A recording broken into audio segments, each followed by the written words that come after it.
All right, people, we're back. Another one, another week, another step closer to the end game. Season 3, episode 20.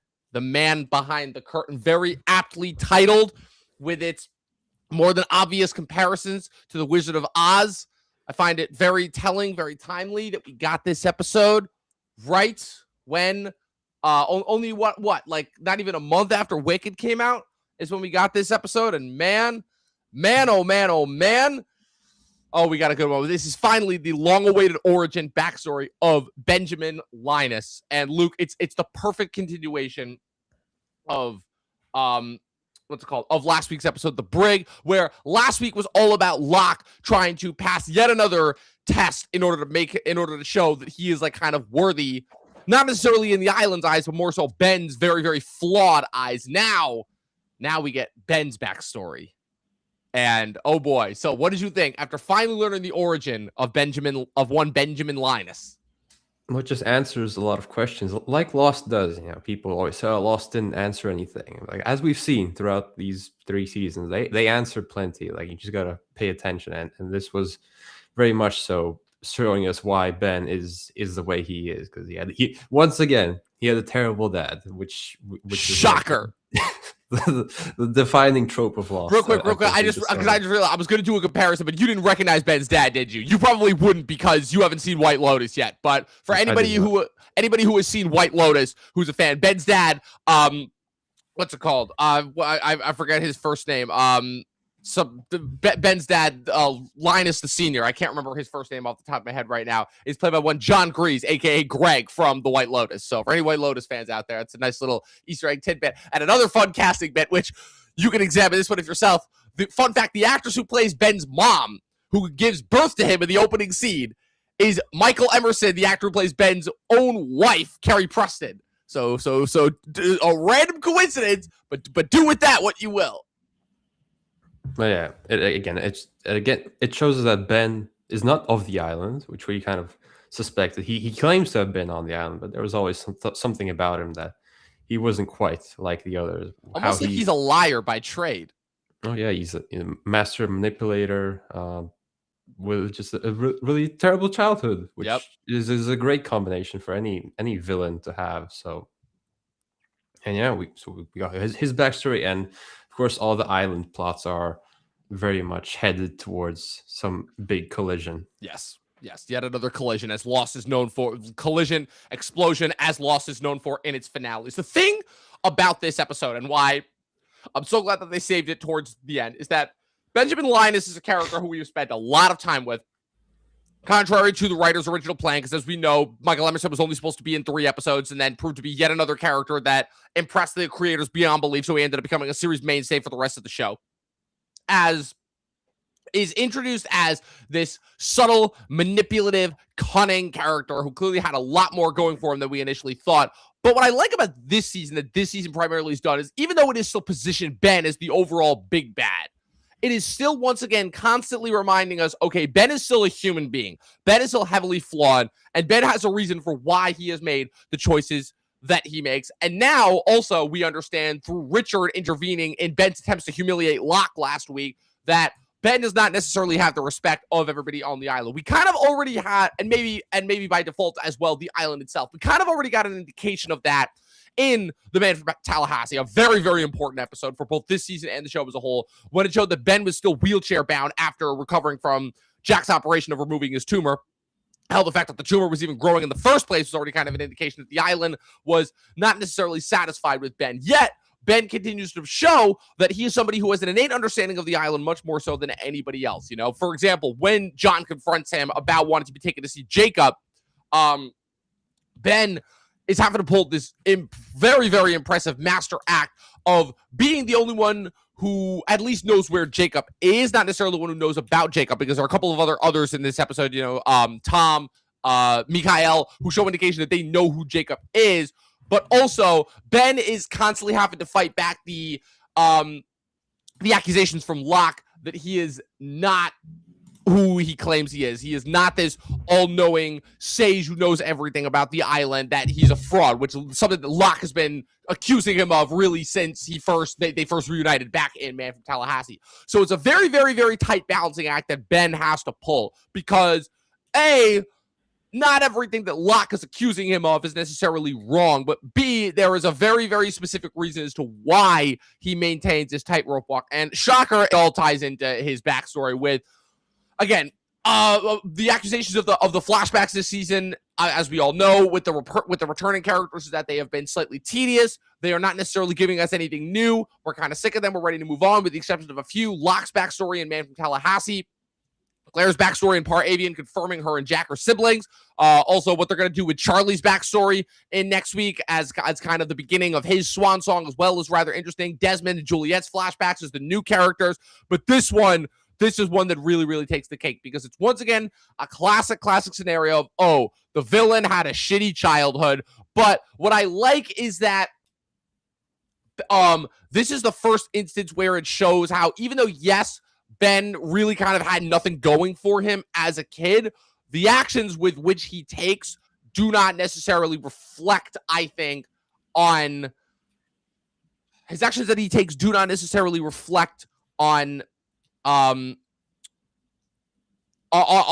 if you will. I don't know if that's necessarily a good way of stating it, but where essentially what happens is we get the opening. I guess it's more so that he makes the choice to do something about it that would put him in a better place. Essentially, he doesn't just do it for doing its sake. He does it to benefit himself. Correct.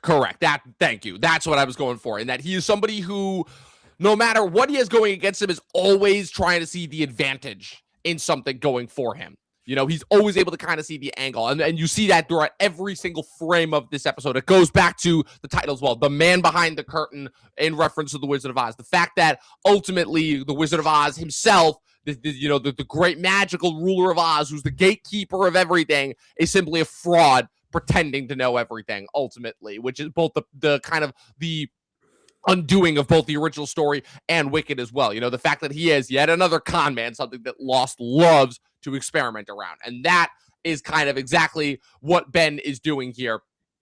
And it's fraught throughout the whole episode, you know, because you can see he is sweating when Locke brings the body back first things first, after the opening flashback, which is something he was not at all expected to do. And since, unbeknownst to him, Locke technically has fulfilled the rules of proving himself to the other end of the island, now Locke is basically forcing Ben to take him to, I've been telling you that there is a god, a messiah figure on the island, or is there, according to this episode, named Jacob. This is the first time I believe we hear his name, and Ben is ultimately deciding, I'm going to both give Locke what he wants and also get rid of him in one fell swoop, because he is continuing to prove a threat to me. And of course, Mikhail comes in and says, and informs Ben about the pilot crashing on the plane. And Ben is like, well, that he's doesn't just matter. the exposition man. He really tells is. everyone else what's going on the other side of the island. If there's one thing that I have said, is that if you want an awesome exposition machine, have him do a badass accent. You will never, ever not listen to what he's saying, you know? Unfortunately, say what you will about the Nemoidians in Star Wars The Phantom Menace, they were always very, very entertaining to listen to, even if they were doing nothing but spouting exposition. Yeah. So again, so we do go to the you want to do the Jacob bit now, or So let's have the Jacob conversation now before we get into the plot line. So like I said, Jacob is a character who I have been hinting at for a while now. I don't remember if I started hinting him in season 1 or season 2, but I think they've mentioned him maybe once or twice. It's possible, but it stands to reason that in a garden on an island, where that seems to have this very, very strange relationship within both the space-time continuum, with something that definitely seems to have magical powers, and in a place that multiple characters have accused of being heaven or hell, as the characters are quote-unquote dead. It stands to reason that there has been a messianic, a Jesus figure, if you will, somebody who is quote-unquote the true ruler of the island. We assumed up until this point, based on what the show had told us, that it was the others. But now we have this confirmation that, the others answer to a higher figure. But according to Locke, and according to what this episode presents in terms of the way that this episode is structured, we are led to wonder, is this figure even real? Or is this just somebody that was made up by Ben, or is this just yet another figment, and yet another kind of hallucination as far as what the island is providing? So I want to know what your thoughts on it are, especially since you have such a since you are able to go through the show with such a fine-tuned comb. Sorry, I'm kind of sort of fighting 100-degree fever, so I'm kind of. Oh man, you too, huh? Yeah, I would love to go to the island right now and just be complete. So, what was the essential question again? So essentially what it is given everything that this episode presents in terms of this episode gives us, like Lost does so well, enough to wonder whether Jacob is even real or not, or if he's just yet another kind of test that the island is presenting to its characters. Well, what are your thoughts so far?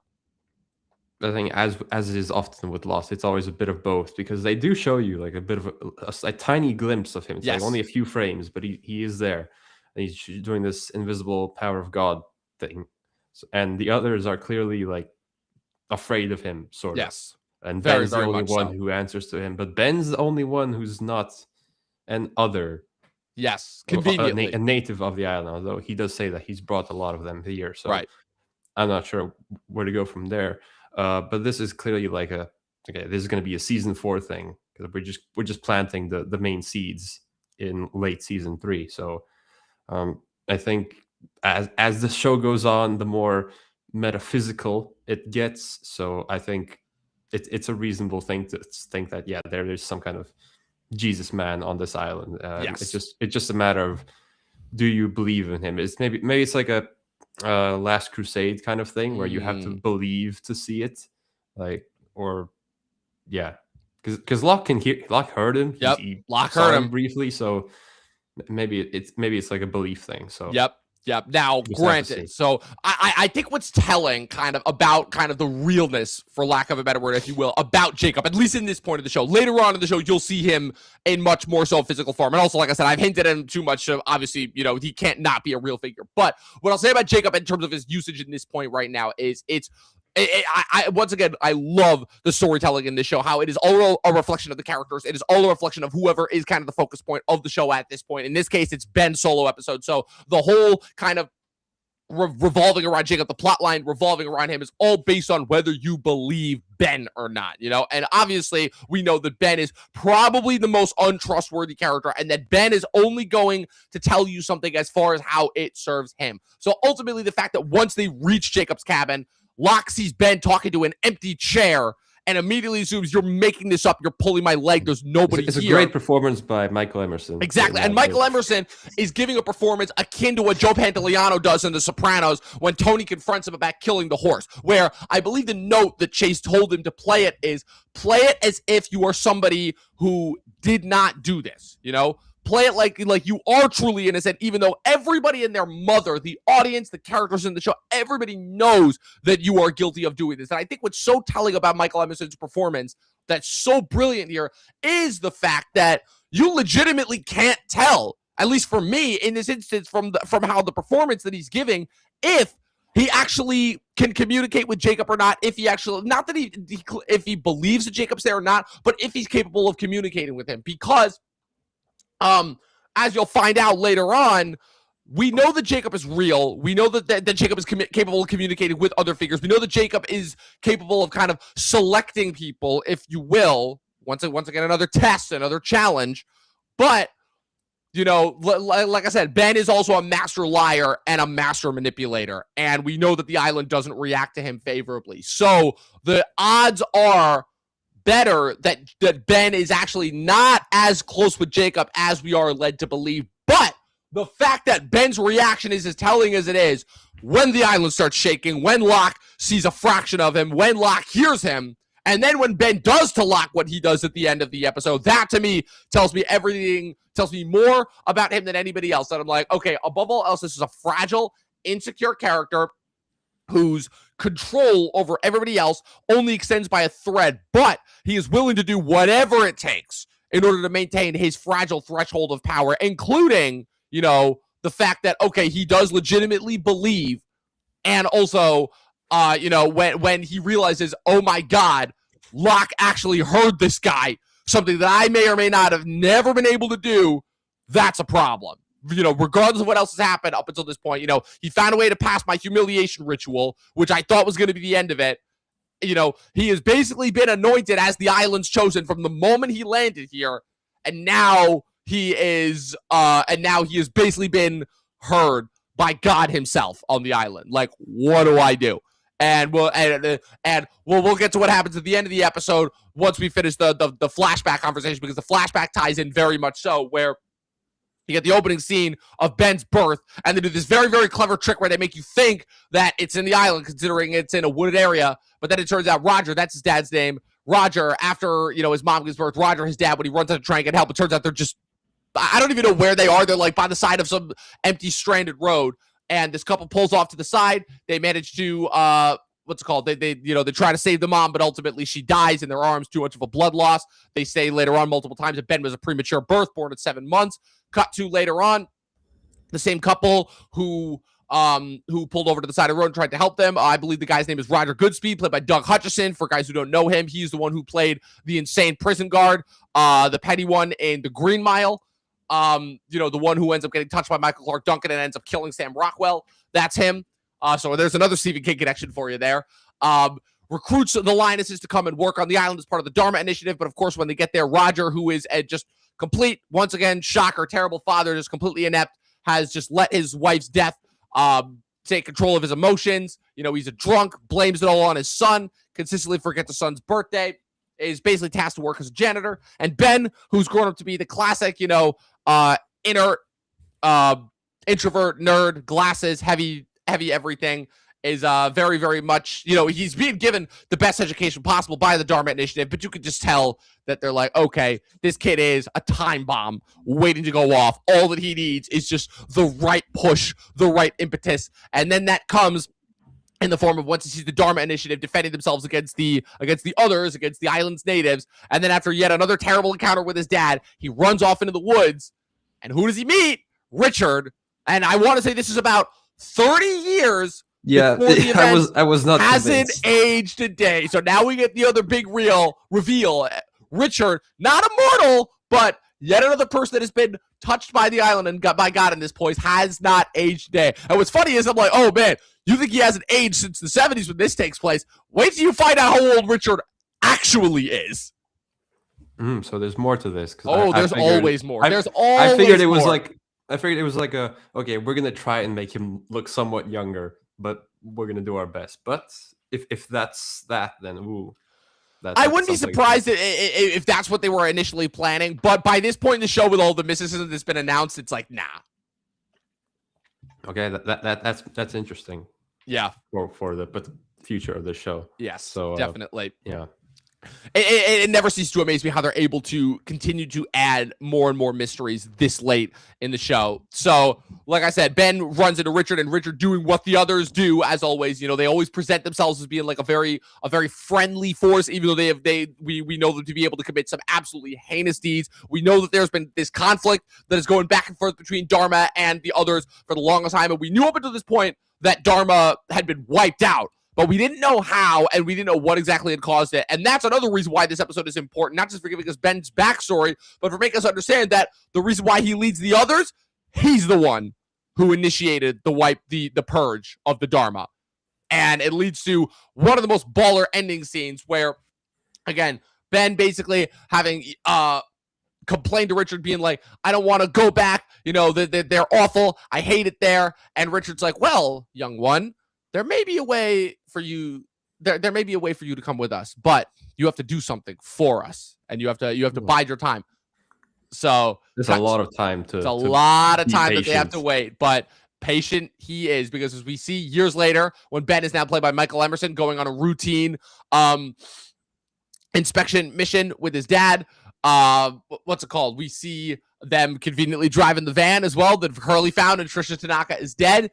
And basically, he asks his dad a couple questions, being like, are you even going to remember my birthday next year? And his dad, once again, gives him some piss poor answer. Once again, another test, I'm sure, to see. It's like, okay, can you prove yourself to me one more time, Dad? But unfortunately, you can tell that this is the last time that they are going to, this is the last conversation that they're going to have before Ben puts on a mask, pulls off a smoke grenade, lights his dad up. His dad suffocates. He goes back to the barracks, the others are living in, which were, of course, were the Dharma barracks, like I said. everybody's dead. Everybody and their mother is dead. He ends up meeting up with Richard and the others, who was like, come with us. Cut to the main president after the events at Jacob's cabin. They're walking back. Ben's like, I want to show you something, Locke. And he shows him the pit. That is a great Ben. It's pretty good, right? It's pretty good. Listen, I've been getting better with my impressions. But the thing about Benjamin Linus is you just have to make him super nasally and super formal with everything that he says. You have to make him sound like a mad scientist who also has a nose blockage. That's pretty much it. That's all you have to do. And he takes him to the pit filled to the brim with dead bodies. Now, remind me again, because again, it's ultimately the problem with there being this many episodes of Lost, is I don't remember if this was set up or not. Did we have a set of our characters find this pit filled with bodies yet or not yet? No, I would have remembered. Okay, that. so this is the first time that we've seen it. So Ben shows Locke ultimately, the pit of bodies, basically telling to him, like, yeah, you were wondering what happened to the Dharma Initiative? I'm the guy. And before Locke even has a chance to react, Ben shoots him in the chest, falls down into the pit of bodies, leaves him to die. He basically is like, yeah, I may not be the guy that can communicate with Jacob, and I may not be the guy that knows all the secrets about this island, but I am in charge for a reason, and don't you fucking forget it.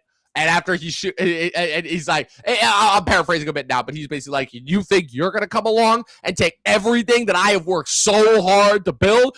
Classic case of like the bad guy starting to act out once they've been discovered for being a fraud. And finally, ends with this whole arc ends with a bit where Ben is basically like, what did Jacob say to you? And of course, very, very telling, because Locke immediately assumes it's like, wait a minute, he said, he says, help me. And you're like, oh, you assume that that's what Ben wants to do. He's like, I'm not messing around, John. What did he say? And he's like, he said, help me.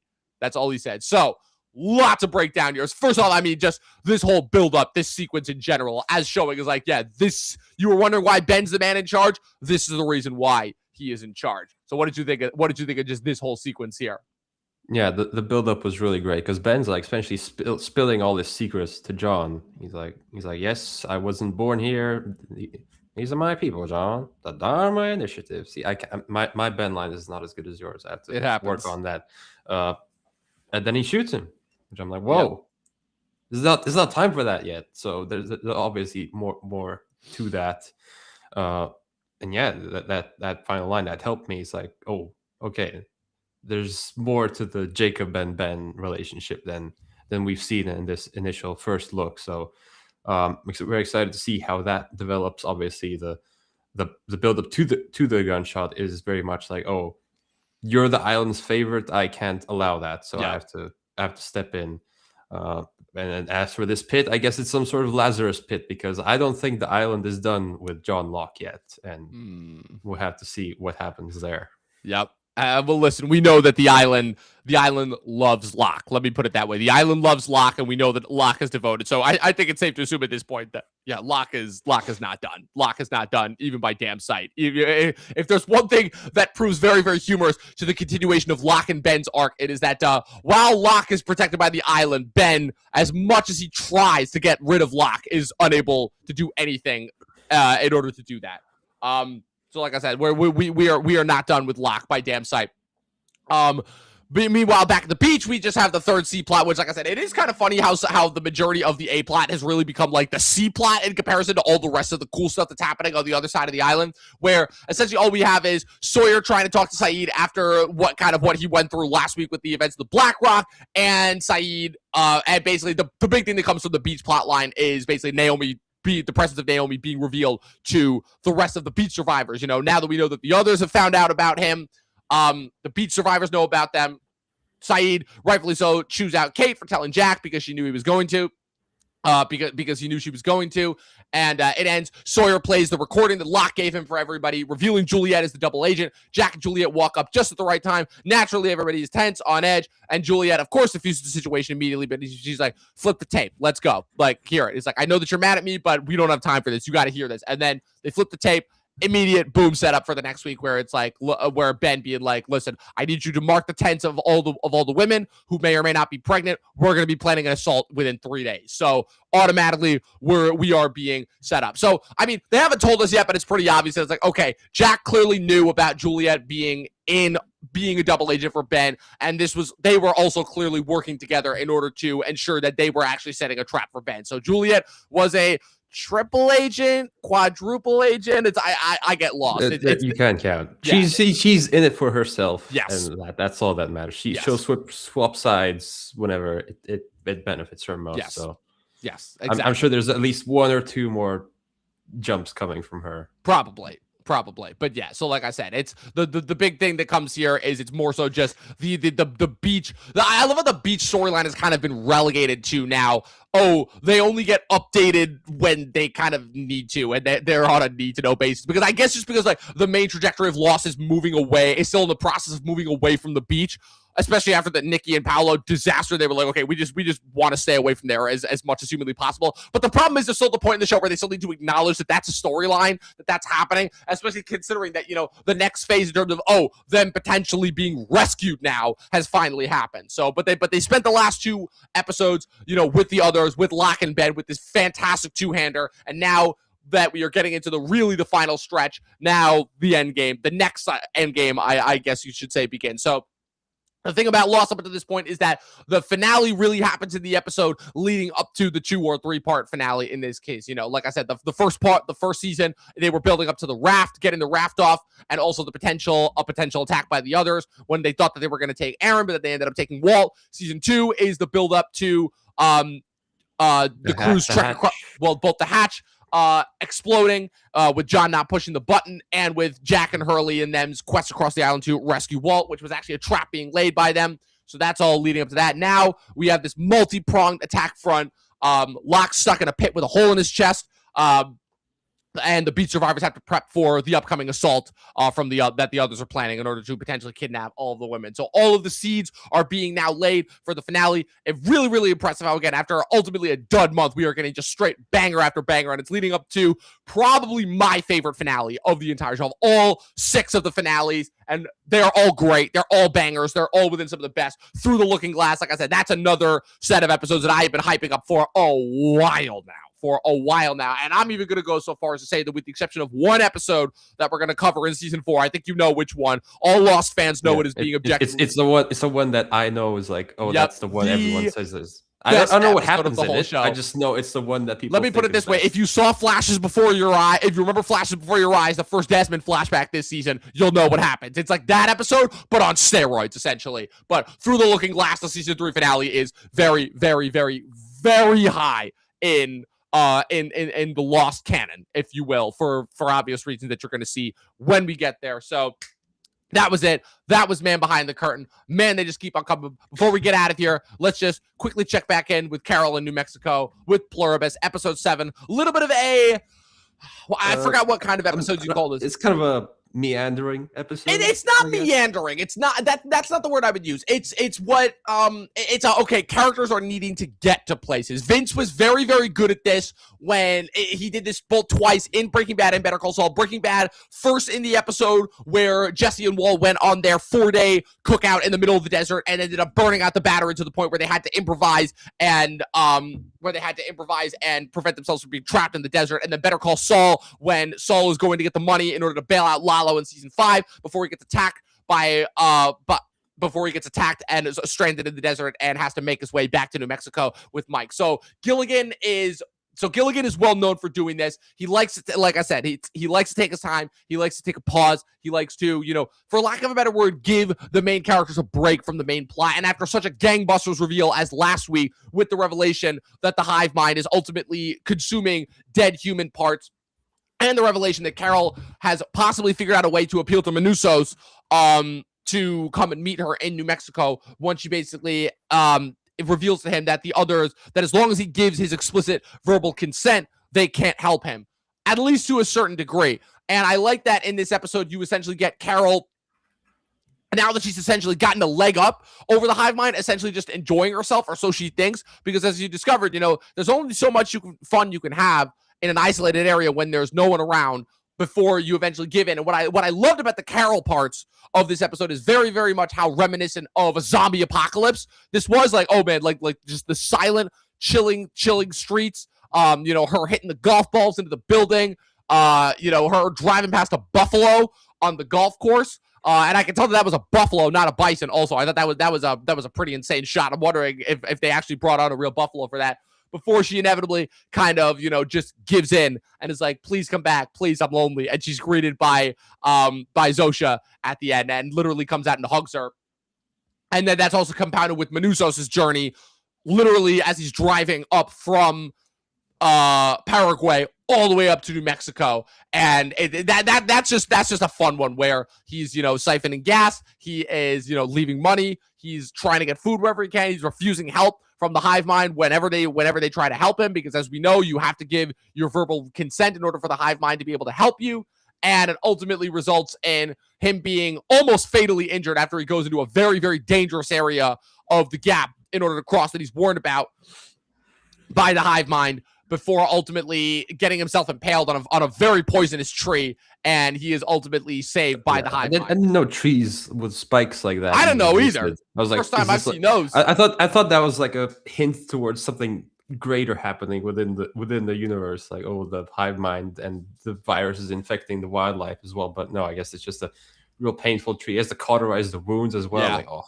Yeah, it's tough. It's really, really tough to witness. But so like I said, it's there's not too much plot wise that happens. It's more so just kind of a spending time with the characters. But it's like I said, it's something that Vince does really, really well. It was really interesting to see kind of Carol and Manusos in both of their like individual planes. And what I like is, since this is probably the episode that we've spent the most amount of time with Manusos since we were first introduced to him, I like how it's both comparing and contrasting us to Carol, and that they're very similar in the sense that they're both stubborn beyond belief. They both completely refuse help. Manusos, I think, is even more hard-edged than Carol in some senses, in the sense of where, unless he absolutely is forced to, he has no interest in even interacting with the hive mind. I think this episode is one of the only episodes so far where we've actually gotten him verbally respond to them, in the sense of where saying, like, this planet is not yours. Nothing here belongs to you. You've stolen everything. You even have stolen the skins that you walk in, something along those lines. And before he very defiantly burns the car in front of him. So I like that. But I also like how, what's very interesting is that, Manusos unfortunately did not reach New Mexico. But what's going to be interesting is once Manusos finally does unite with Carol, how he's going to have seen that she has finally given in and is once again interacting with the hive mind, something that she was already willing to do, first in her attempt in order to discover them, and now as a result of kind of the depression and isolation that she has been suffering. What I love, too, that's so fascinating to witness about this season as a whole is just how much of a presentation of the 5 stages of grief you see Carol going through. It's denial, anger. I can't remember if bargaining or depression is step 3 or 4, but it's one of those two. And it finally ends with acceptance. And I don't want to jump the gun here a little bit at the risk of, potentially theorizing before we get into the final 2 weeks, the final 2 episodes. But I mean, that hug at the end when Zosha arrives looked like a pretty big thing of acceptance to me. No? Yeah, it is interesting to think about to what limit does Carol keep fighting in trying to stop this hive mind situation. At one point, she accept, okay, this is just easier, I'm just gonna do this. So again, and it's just season 1, so they clearly have plans for 3, 4, I think. Yeah. So people are throwing out plenty of theories. I'm not really reading any of them because most of them are like 4 paragraphs long. I'm like, okay, if you can't put in a sentence, then I'm not gonna bother. I'm just gonna watch the show. So again, bit of a not even a filler, more of a, okay, character A is here, we need to get character B over here. We're just gonna, characters A is just gonna fluff around for a bit, play some golf and stuff, and we're gonna send character B on an odyssey essentially. So yeah, I'm excited to see. I'm guessing it's going to ramp up in these last 2 episodes. Oh, yeah. Like I said, this was very much the calm before the storm. Because you know what it was? It was that episodes 4 through 6 were so meticulous in terms of how they built up, like, kind of Carol's investigation into the hive mind and, introducing Manusos and the reveal of how the hive mind were essentially continuing to, sustain themselves ultimately. And then we had the very, very fun side quest with, what's his name? The guy posing as the rich billionaire whose name I forgot. I'm going to look up that guy's name right now. Kumba. The very, very fun side quest with Kumba last week. But like I said, now it's that now that we've gotten enough answers, I should say, where we are very, very much ratcheting up and escalating towards the end game here. And I'm very, very good. And I'm very, very excited to see what happens once Manusos reveals that. Because that's the other thing, too, also that was very telling is even though Manusos was refusing their help, ultimately, the fact that he was screaming at the sky, the hive mind basically stated that, like, yeah, that'll work as a form of vocalized consent so that we can come in and help out ultimately. So, yeah, that was so either way, we're getting ramped up for a very, very, very interesting section of the show. So with that being said, only 2 weeks, only 2 episodes of Lost Season 3, only 2 episodes of Pluribus left. And I want to do a little bit of housekeeping because I haven't done this in a minute. So can I do my weekly Welcome to Dairy? Oh, absolutely. Rant? By all means, go right ahead. And for the first time, I do not have a rant because they actually made a good episode. Yeah, because you said this was like the one episode that was based on the actual book, right? Yeah, because they did the origin of how it chose the Pennywise form. That was kind of from the book. It kind of mentioned in the book. They kind of expanded on it here, so that was good. They did the Black Spot Fire, which was also directly from the book, so that was the best part of the episode. Second half of the episode is kind of back to the show stuff. Very questionable plot from the military, where this military general, so in the show there's like a fence around the dairy made of these pillars that keep Pennywise within the town limits essentially. And he wants to destroy that fence to unleash Pennywise upon the US of A, to like instill fear in everyone because the world is going wrong and we need to fix it. So that's not going to happen. So because essentially Pennywise was going back to his nap, and now by doing that he woke him back up again. So Great. Then episode 8 is back to whatever the hell happens. But I've heard good things about episode 8, so all right, well, it should be fun. That's coming out, I guess, tonight. So well, that's something. So Next week the finale is tonight. Yeah, because HBO just released their scissor reel. Yeah, next week you'll have my final Welcome to Dairy rant or not rant. We'll see. Yeah, we'll see. But yeah, I don't know how they get this as 3 seasons though, because I don't know what else you do with this. Yeah, I do not know either. But a couple of housekeeping notes. I just released on the Instagram the official schedule for the rest of December. Next week, you and me are doing Greatest Hits, which is the penultimate episode of season 3, as well as our review of Avatar: Fire and Ash. And then I will be joined by Luke of the Franchise Addicts to do Marty Supreme. Luke and I are also doing our Leftovers retrospective that will be live tonight at 9 p.m. So if anybody wants to see can't never have too many Lukes. Exactly, it truly is. It truly is. I didn't even put 2 and 2 together. That's good of you to call that out. But so if you want to break and want to not waste time watching It Welcome to Dairy or I Love LA, then tune into our retrospective of one of the best HBO shows, Lindelof's follow-up to Lost, which will tie in nicely with our Lost conversation, which if you're listening on the Spotify episode will happen next. Be sure to tune into that tonight. Also, a couple of shorts that I have coming for the end of the year. I'm going to do James Cameron ranked after the release of Avatar. I'm going to be doing my Timothée Chalamet top 10 as well, just an initial prerequisite top 10 since I think he's got enough iconic roles now for a top 10. Then I'll be doing my A24 and Neon ranked around the 20th, and Christmas after the release of Marty Supreme and after the release of No Other Choice, Park Chan-wook's new movie and the final Neon movie of the year. And then post New Year's when we do our Stranger Things finale coverage, I will be doing my ranking of all the Stranger Things episodes. And then, of course, the final Sunday, so in 2 weeks, the 28th, we will be doing our reviews of Through the Looking Glass and the season 3 Lost finale and the Pluribus finale. And going into 2026, I've got a couple of things, the initial things planned for January, the top 10 lists, the Super Bowl episodes. We're going to kick off our recap of Lost season 4. We're going to take January off. We're going to kick off that recap at the end of January. And then a couple of I don't know if you've been seeing, but HBO released their sizzle reel for all the stuff that they've got coming out next year. And I don't know if you've been keeping track of the TV release schedules for the spring of next year. So in January, I'm basically waiting for Lanterns, but I'm guessing that's going to be later. Well, you're going to be waiting a while for that one. So January, you've got The Pit season 2.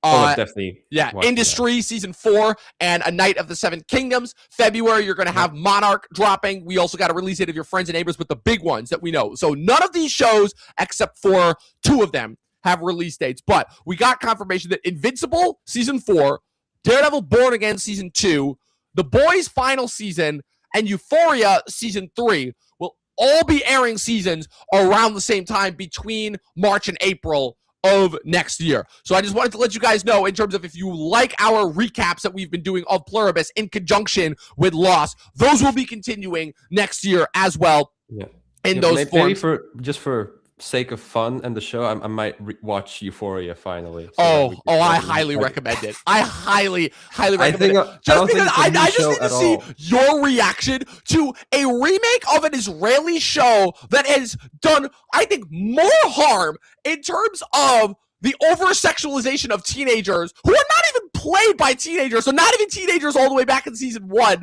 than any other show that is probably the most watched show amongst a certain demographic in the entire history of HBO. Not to mention the fact that I can't remember the last time that a TV show generated movie stars. Like, it's almost never happened before. It rarely happens in the whole era of TV, because as good as TV stars become known for a certain iconic role, they typically stay on TV, and they usually continue to find it hard to jump over to movies. But Zendaya,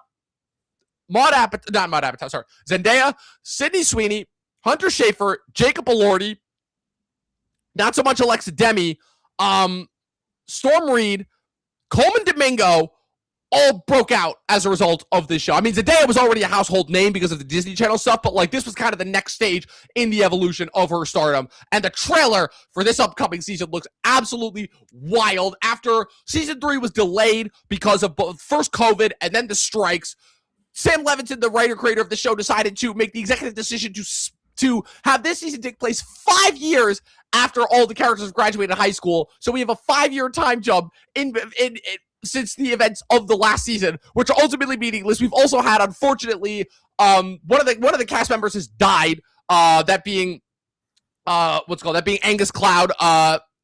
Rest in peace. Another one of the characters is 2 of the other actors have left. Barbie Fiera and Austin Abrams both will not be returning. Austin Abrams, that's another one who has made the jump to movies. Austin Abrams, best known for playing the Junkhead druggie in Weapons, as well as many other things. Also was rumored to be playing Sentry at one point before that went to Lewis Pullman ultimately. So anyways, we will be doing recaps of all of those shows once we hit them in the spring. So make sure you guys keep an eye out for that. Like I said, only 2 of them so far have release dates. Born Again Season 2 will be premiering March 4th. The Boys final season will be premiering April 8th. So be sure to stay tuned for that as well, for release dates for Invincible Season 4 and Euphoria Season 3. And we'll also be doing our week-by-week recap. Me and Eli will definitely be doing that again for House of the Dragon Season 3 once that starts dropping in Sundays. I'm assuming that'll premiere in June sometime because that's around the same time when the when season 3 aired. We've also got a bunch of other stuff planned as well. We have a couple of movie drafts as well. Our movie draft overall for 2026, that will be happening. Our Super Bowl coverage. We've got a couple of other interesting movies coming out, although, like I said, the beginning of the year is really never that interesting as far as movies go. You know, that Greenland 2, I'm very excited for.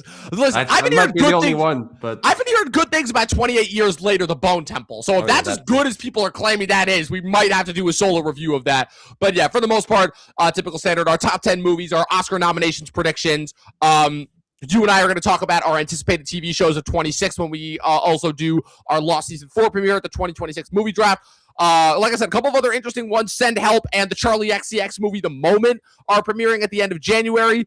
And then this is going to be the big one.